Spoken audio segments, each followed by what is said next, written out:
Welcome to the Dr. Char Holistic Health Show.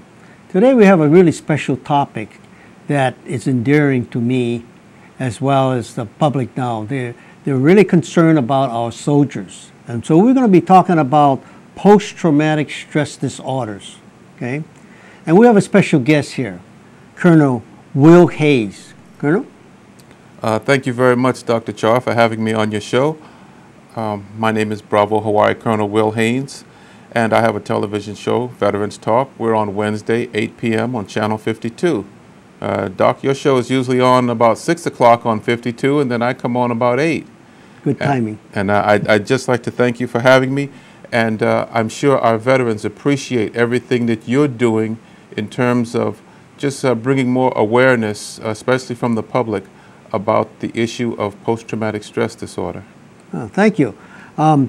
First of all, let's define what post-traumatic stress disorder is. Post-traumatic stress disorders, normally called PTSD, is a psychiatric disorder that can occur in people who have experienced or witnessed life-threatening events such as natural disasters, serious accidents, terrorist incidents, war or violent personal assaults like rape. People who suffer from post-traumatic stress disorders often relive the experience through flashbacks as nightmares, having difficulty sleeping, and feel detached or estranged. You know, there are a lot of facts and symptoms that are parallel to mental illnesses. But let's give you some facts. These are from the RAND report that they did a study in 2008 on the returning soldiers. Okay? In some cases, the symptoms of post-traumatic stress disorders disappear with time, and usually it's about 3 months. Okay? Whereas others, they persist for many years. Post-traumatic stress disorders often occur with or may contribute to other disorders such as depression, substance abuse, problems with short-term memory, suicides, fear of heights, anxiety nightmares, fear of crowds, hypervigilance, chronic pain, antisocial behavior, violent actions, poor self-images, intrusive thoughts, sleep disorders, tremors, irritability, alcoholism, and sexual fantasies. You know, so we always ask ourselves, is this exclusive to the military, or do the civilians also suffer from this? What do you think, Will? Well, Doctor, the fact of the matter is, you hear so much about, and just in the past few years, they've been keeping a lot more statistics about suicide in the military, and then you hear about post-traumatic stress disorder, and people associate that with people who have been in heavy combat. But the fact of the matter is, post-traumatic stress disorder is really a mental illness, a form of mental illness, and you have mental illness in the communities that everyone lives in, just like you have mental illness or post-traumatic stress disorder in the military. In fact, if you really take a look at the military is nothing more than just a snapshot of the community. So the same issues that you have going on in your community, wherever you live, the same things are going to be, same issues are going to happen in the military. And so the same with mental illness, except for the fact that obviously under certain conditions like combat, you have much more stress. It's 100 times more intense than anything that the person might come in contact with in the civilian community. You know, we always wonder if we are post-traumatic stress disorders is well defined in terms of understanding what it is. Okay. Now, post-traumatic stress disorders in a lot of civilians think they're misunderstood in the terms of what it is. They think it's sometimes misdiagnosed and unrecognized even disorders have specific symptoms to it. Okay, so in other words, when we see war veterans and sometimes they have different kind of behaviors, we start to label these people as, oh, these people are kind of strange, or the war got them, and so forth. But we have to understand the core issue of what it is. Okay? And so, does this have more impact on a male or female soldiers? They found out that most time the female seems to have a higher incidence of post-traumatic stress disorders. But it's not only that, but we also find it in the male civilian population.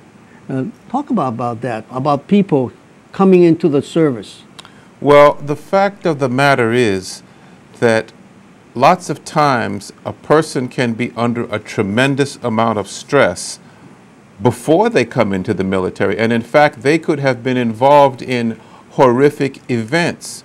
Perhaps a young lady was raped or abused in her early childhood or younger days, or even in her teens, and then she comes into the military and she brings that baggage with her, especially if she has not been treated by a psychologist or psychiatrist for that. And as well as just the regular everyday stress, the stress of being a single mom, or the stress of just being a young person here.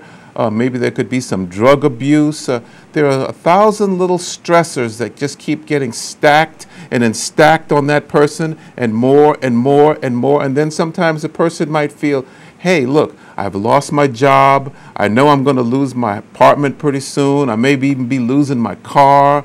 You know, my girlfriend ran off and somebody done ran over my dog. And then they would say, well, I'm going to go into the military. You know, well, they bring all of that baggage with them, all of that stress.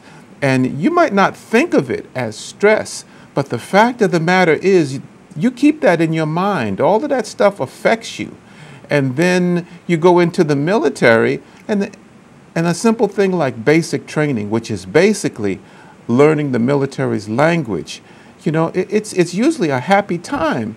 But for some people, they've already got so much built up stress, so much heavy baggage that they're carrying, that every once in maybe a couple 100,000 people going into the military, that additional stress of just learning causes them to have issues. Okay, you know, we always talk about screening these people, right? Do they have any kind of screening instrument when a person recruits a new person into the service? Yeah, they do have a tremendous amount of screening, but by the same token, it's very difficult to dodge that screening. Take for example, perhaps a young man who's been involved in some sort of traumatic incident. He may not want to reveal that.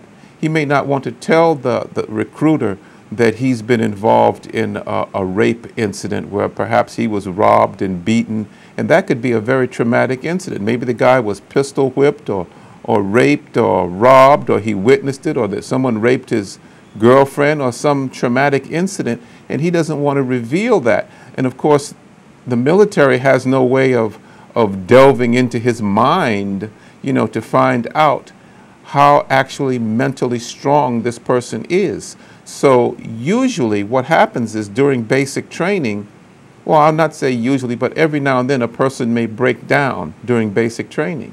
And when they break down, have a mental breakdown in basic training, it's not because of the basic training. It's because of all the underlying issues that they have. And they have all of this heavy weight in the back of their mind, in their brain.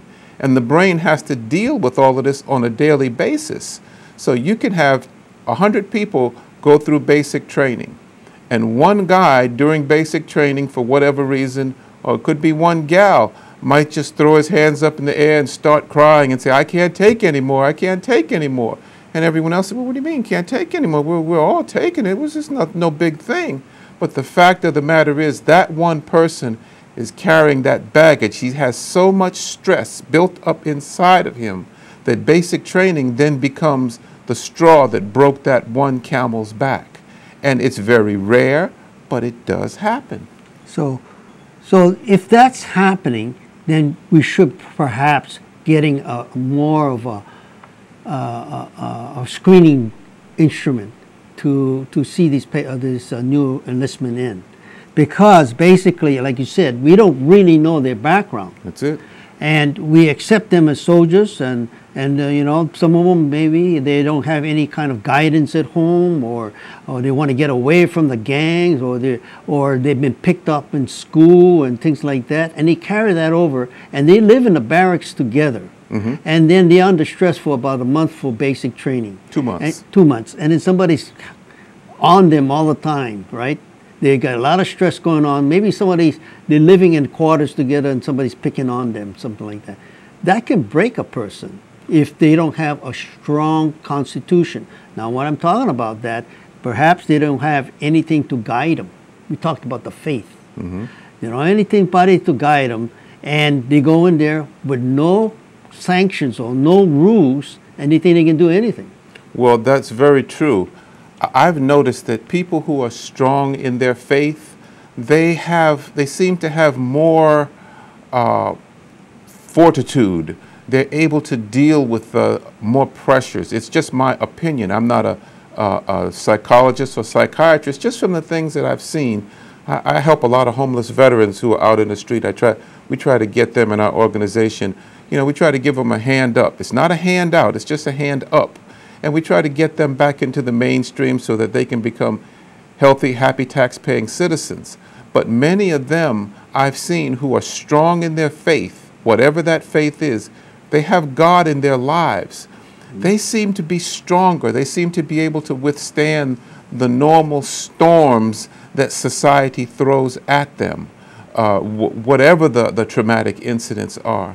And the people who don't have God in their lives, they seem to get hit harder by the same things that go on a daily basis. And it could be something simple as a death in the family, or what I've noticed, the one thing that I see a lot of is that Dear John letter, you know, where the girlfriend breaks up with the guy, or the guy's breaking up with the girlfriend. And for those men and women that have God in their lives, they seem to be able to handle those things with a lot more dignity, and at the same time, it doesn't seem to be so stressful for them. And that's just simply my opinion. Okay. So now we got this person in the service, and he was being able to withstand all the stresses in, say, boot camp. Mm-hmm. All right. Now he's down assigned to a campaign or whatever. He might go to the war. His first duty station. Well, first his school. He goes to a school. Okay. And so what happens is he hasn't seen the battles of the campaign, right? Mm-hmm. He hasn't gone there. And all of a sudden he's shipped there. Mm-hmm. And he sees all these different atrocities that happens, right? Now, if he doesn't have a strong will and he's got all these things in his brain that's really bothering, and he might not say anything, but it'll flash back to him. Mm-hmm. And all of a sudden, he sees this thing happens. Isn't that flashback retained in the brain?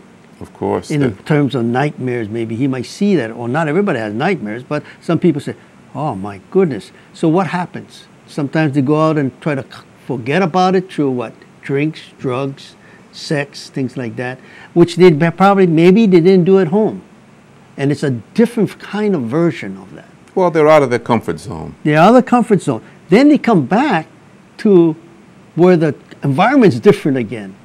And then they have to deal with their families and everything. And then all of a sudden they're a different type of person.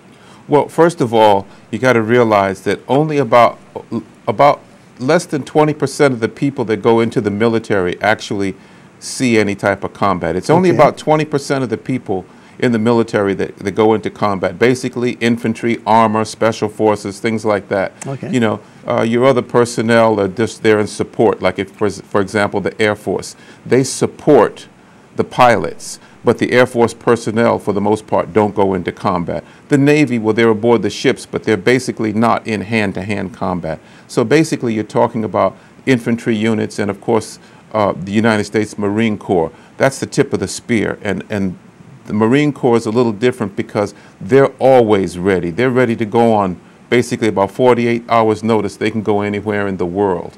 But those people are put under stress in basic training so that you can weed out those individuals who may have too much stress or may have some hidden baggage or may have some mental health issues and they can't handle it. But what happens is lots of times the people who do go in, that 20% that goes into combat, sometimes they have their idea of what combat is going to be, but it may be a little different under the real-time situations. For example, maybe there's an explosion and someone gets blown up and they have some blood or guts thrown in their face, or their friend's blown up and they're trying to save him and he's blown in half, and they witness this. Well, hey, that can be traumatic for any human being. You see your buddy get blown in half, he's killed, and so you have to condition the brain for that in advance. That's my opinion. Okay. That's very hard to do, but if you condition a person so that when it happens, it's not as big a thing, then when otherwise the person who's seen it a couple of times, whether it's films or maybe you actually get some hamburger meat and some blood and you throw it all over them and you say, this is what it might be like. Now clean that stuff off you and continue your mission. You see, it's a matter of conditioning. So if you don't know what's going to happen and all of a sudden something happens and it's so wild, so different from anything you ever saw before, that intensifies the stress. And that's a dangerous situation. Well, the facts are from the RAND report is that 1 of 5 Iraq or Afghanistan veterans suffer from post-traumatic stress disorders or major depressions. And there's another fact here that nearly 20% of military service members who have returned from Iraq and Afghanistan, 300,000 in all, report symptoms of post-traumatic stress disorder or major depression, yet only slightly more than half of them have sought treatments. In addition to that, researchers found that 19% of returning service members report that they experienced a possible traumatic brain injury while deployed, where 7% reporting both a probable brain injury and current post-traumatic or major depression. What do you think about that? Well, I don't know all those numbers, exactly where the numbers come from. They talk about the RAND report, and a lot of people say that's, part of the benchmark now. Yeah. What I do know is that when you talk about post-traumatic stress disorder, everybody's under a little stress. And that stress can come from home, from people in the home sending emails, the girlfriend sending an email to a guy over in Iraq or Afghanistan, irritating him, telling him she's thinking about breaking up with him, or she's got another boyfriend now. That creates a lot of stress. The fact of the matter is, I think the Veterans Administration is doing all that they can do, but they're also learning. It's a constant learning and evolving process, and if they had more money, I'm sure that they could do more things.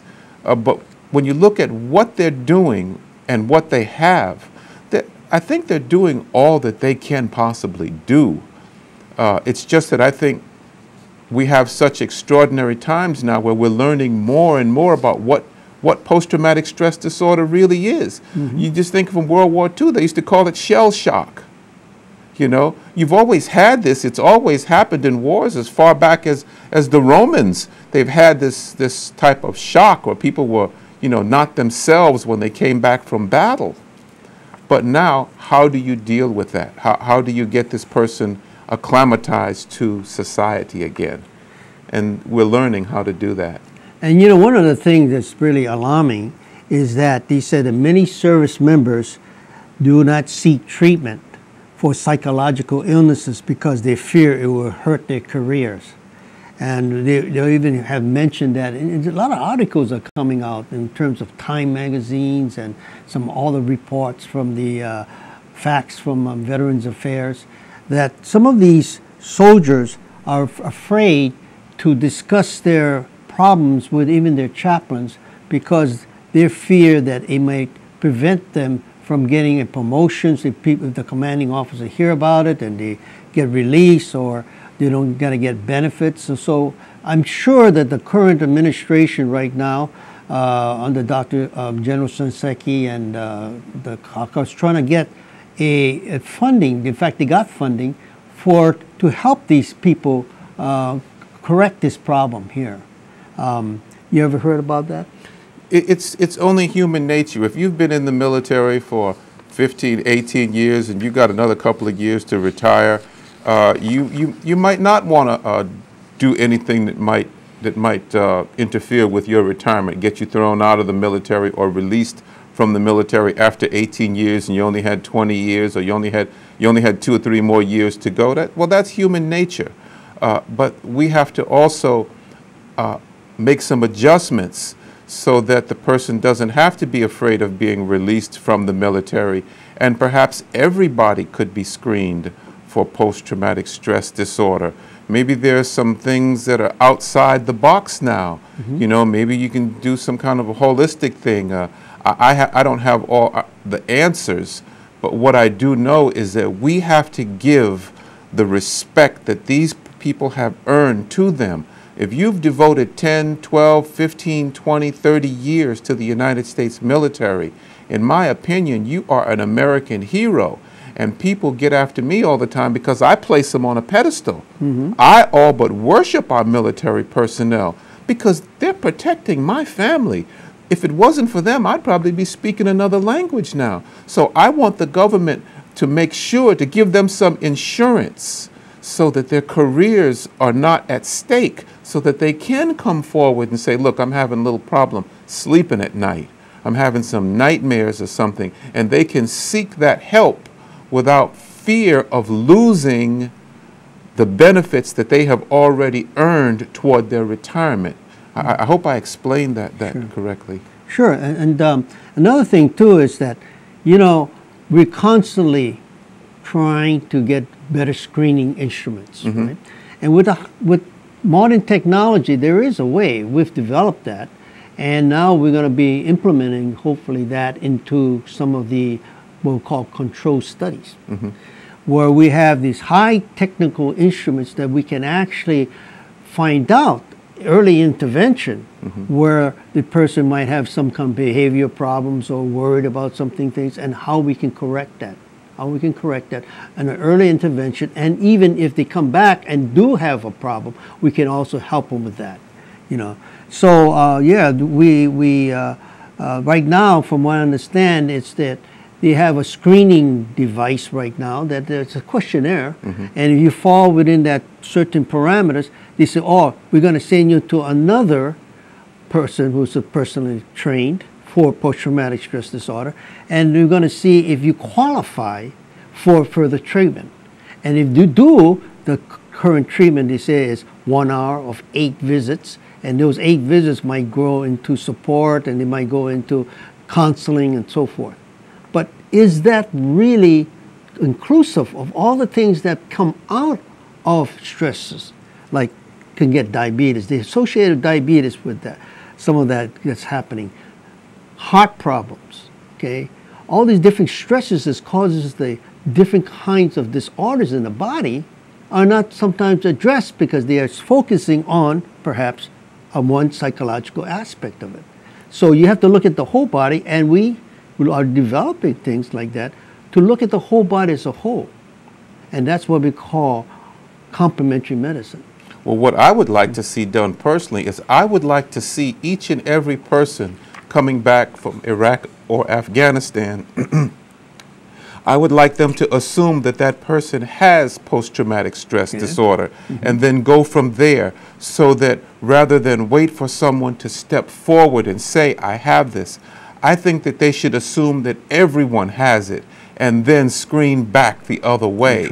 And that way, you give a little more respect and a little more credibility, and I think you might even find a few more people and be able to resolve more issues working from that angle. Now, is that going to be more expensive? Is that going to take up more time? Oh, you bet it is. But aren't our military personnel worth every penny that we have in this country? Yes. I mean, if you're not going to spend it on them, who are you going to spend it on? That's right. And so that's with modern technology, we're getting closer and closer, thinking out of the box. over traditional things. And I say we're actually supporting the tradition. We're not taking over them. We're supporting them with high technology. Sure. And be able to say, can we scan 1,000 soldiers a month? Under current conditions, you can't. Not under this system. But with high technology, and we can be able to get people scan 1,000 soldiers a month. All right? Scan every soldier. Every soldier, so we can get all the soldiers in. So you can get all of this data, all this information, and if you're scanning each and every person in the military, then you're gonna be able to catch all the things that would normally slip past you. That's right. And in fact, hopefully build a stronger and better military. And I think our military personnel deserve that. They have already earned that by the fact that they volunteered. So let's give them everything we've got, including all our support and all our prayers. That's right. And with that said, we're going to be talking more about post-traumatic stress disorders. And we're going to show you some of the assessments and non-invasive therapies. We're going to talk about that on our next show. So, you have anything else? Well, I'd just like to just again say that please beware of the information that you're sending to people in the military. You know, you press that button on send and that email flies.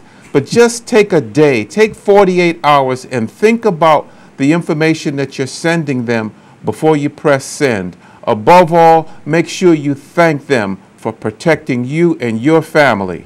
Make sure you include them in your prayers and tell them that you include them in your prayers and say thank you both to them and God Almighty. Well, thank you, Will, for an enlightening discussion on post-traumatic disorders. And we're going to see you on the next show, and we're going to talk about more about alternative assessments and therapy. Thank you for having me, sir. And I just want to say that it's been a